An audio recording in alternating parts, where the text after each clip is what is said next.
Hi there! In this video I'm going to talk about my reflection section. I'm not sure what to call it actually. Reflections or maybe impact. My impact section, that sounds so weird. But I started this.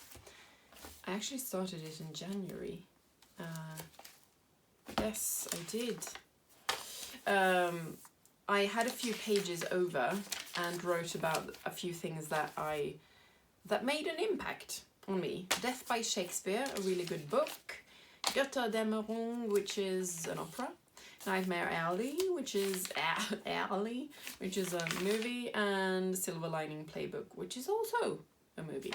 So I really liked that, and I thought this is something I want to do more frequently.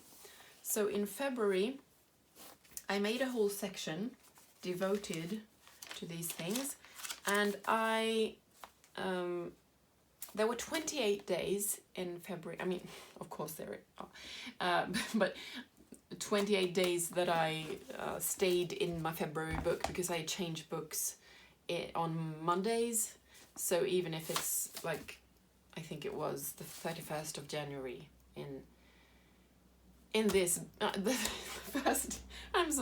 first day in this book, in the February book, was the 31st of January. Never mind. What I mean is, when I have 4 weeks in a book, that means I have 28 pages. And I thought, I'm going to write about one thing that impacted me every other day, that is 14 spreads. So I made spreads where I thought, I'm going to write about one thing per spread, and I'm going to do that every other day. Spoiler alert, I didn't.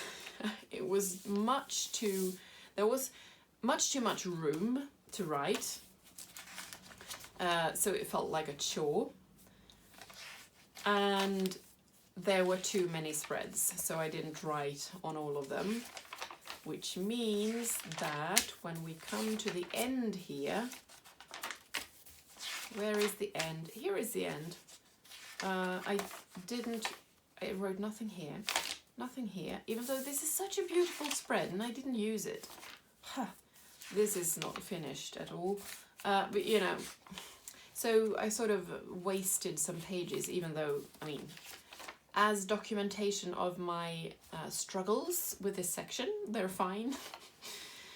But I realized that, I don't need that many pages. So in March, I had, what did I do? No, I didn't realize. I didn't realize it until the end of March. So I actually had 14 spreads prepared again. And I didn't use them. I used some of them for regular journaling, actually, in the end, just to use them up. But what I realized was that, all this text, it's too much. So towards the end, let's see, the very first thing I realized was that I can not only write about the things I really loved, because I won't fill the pages. I don't love that many things. So I wrote about things that were, so-so as well. And sometimes I wrote like this spread, just a song title, a quote from the song, and a small little text about what I feel about the song. So it doesn't have to end here. I didn't even write. So I don't have to write this whole novel about each individual thing. Plus, I don't need the whole spread. So here I wrote just a little piece here about this movie and a little piece here about that one, and realized that in the next book I'm going to devote 1 page per thing, like this. Penny Dreadful, Sky, Westway, which is a song, by the way. Here I gushed, so I didn't actually use the whole spread.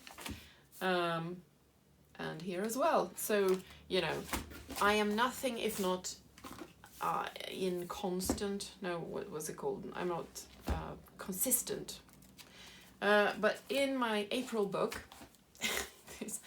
I'm sorry about these videos. I know they're all over the place, but that's just how I am. And in order to get through this series, I have to be me, otherwise it won't happen at all. So my plan for the April book is to use 1 page per thing. So quacks, I wrote some more about that, and this will be something else. And this time I devoted how many pages from, where are we?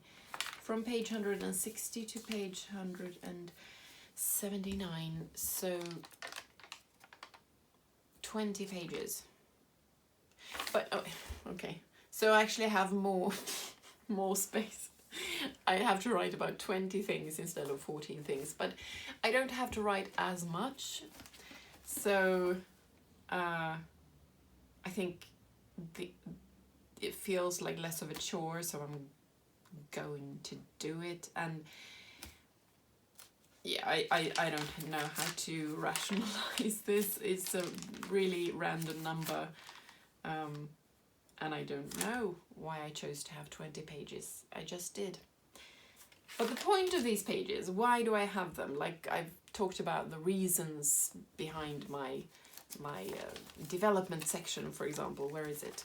Or my daily doodles. Well, the point of this is to learn from things that I watch and listen to, things I consume, like learn about the bad things, the good things. What do I want to do? What do I want to avoid? And I also want to gush and remember things that I liked. It's kind of a basis for the highlights. So the things I write about on these pages may end up on my monthly highlights as well, because it's things that really made an impact, like 20s, The Checklist Manifesto, Penny Dreadful, Impera, well, I've written about the songs, a book, you know.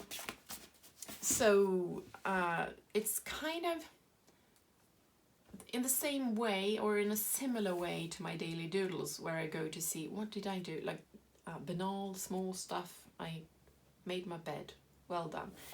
This is where I see the, like, big inspiring stuff, and instead of just having a list, which we also have in a separate notebook, of all the films we've seen, me and my husband, this is where I can sort of give my opinion on them, or just reason around something that excited my interest, or made me upset, or made me infatuated with a character, anything. Just to sort of capture the things that make life worth living. That's, I think, because these pages, my daily doodles, are like, you know, the John Lennon quote that all those, the days that passed while you waited for something else to happen. I don't know the quote, but it's something like that. That's actually your life. Something like that. You know, this is the banal, everyday stuff, the things that happened, the things I did, just to see that, you know, what did a day look for me? What was a day like for me in 2022? This section, the impact section, or the reflection section, is for, as I said, the bigger stuff, the things that I really cared about, the things I wanted to learn from. So it's a slightly different aspect. It's just a different way of journaling, which is the whole point of the whole setup. So I hope that made sense. If not, you can give this video a thumbs down.